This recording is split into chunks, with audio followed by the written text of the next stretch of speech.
सारिका परिपूर्ण किचनमध्ये आपले सर्वांचे स्वागत आहे. खूप दिवसांनो मैत्रिणींनो मी आज व्हिडिओ टाकत आहे.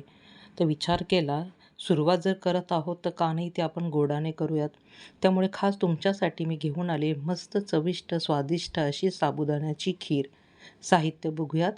या इथे आपण अर्धा लिटर दूध घेतलेलं आहे. सर्वप्रथम अर्धा लिटर दूध जे आहे ते आपण छान मस्त तापवून घेणार आहोत.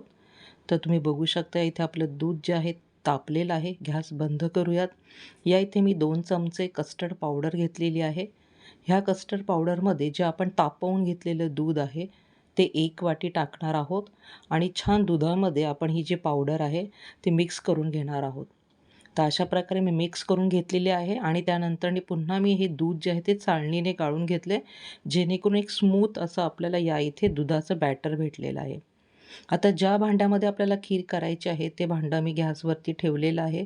त्यामध्ये 1 चमचा तूप, त्यानंतरनी काही ड्रायफ्रूट जसे काजू, बदाम, मनुके, खजूर आपण ह्या तुपामध्ये टाकणार आहोत. छान प्रकारे व्यवस्थित त्यांना आपण फ्राय करूयात. आता या इथे मी टाकणार आहे साधारणतः एक अर्धा चमचा आपण वेलची पूड टाकूयात, जेणेकरून आपली खीर जी आहे ती आणखीन छान चविष्ट बनेल. आता या इथे आपण साबुदाण्याची खीर बनवतो त्यामुळे अर्धा वाटी एक छोटी वाटी साबुदाणा घेतलेला आहे आणि समप्रमाणात साखर. साबुदाणा 4 ते 5 तास मी भिजत ठेवलेला होता. आता आपण यामध्ये टाकणार आहोत अर्धा लिटर दूध, जे आपण सुरुवातीलाच तापवून घेतलेलं होतं. त्याचप्रमाणे 1 वाटी कस्टर्ड पावडर टाकलेलं दूध हे मिक्स केलेलं आहे आपण. आता यामध्ये टाकणार आहोत आपण साबुदाणा. त्याचप्रमाणे आपण साखर टाकूया. साखर तुम्ही या इथे कमी जास्त प्रमाणात घेऊ शकता. तुम्हाला किती गोड आवडतं त्या प्रमाणात.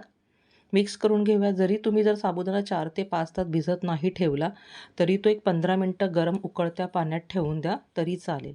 जायफळ टाकत आहे मी थोडीशी या इथे.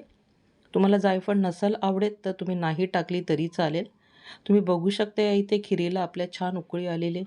गॅसची फ्लेम मी हाय ठेवलेली आहे. तुम्ही या इथे जरी तुम्हाला वाटेल की खीर फार अशी पातळ दिसते तर ती जशी थंड होत जाईल ती घट्ट छान अशी व्यवस्थित होऊन जाते.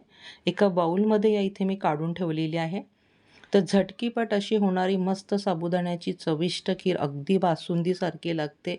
नक्की एकदा तुम्ही ट्राय करा आणि कशी बनली हे मला कमेंट्सद्वारे मैत्रिणींनो नक्की कळवा. माझ्या रेसिपी जर तुम्हाला आवडत असतील तर तुम्ही त्यांना जास्तीत जास्त शेअर करा आणि हो सबस्क्राईब केले नसेल तर प्लीज लवकरच सबस्क्राईब करा.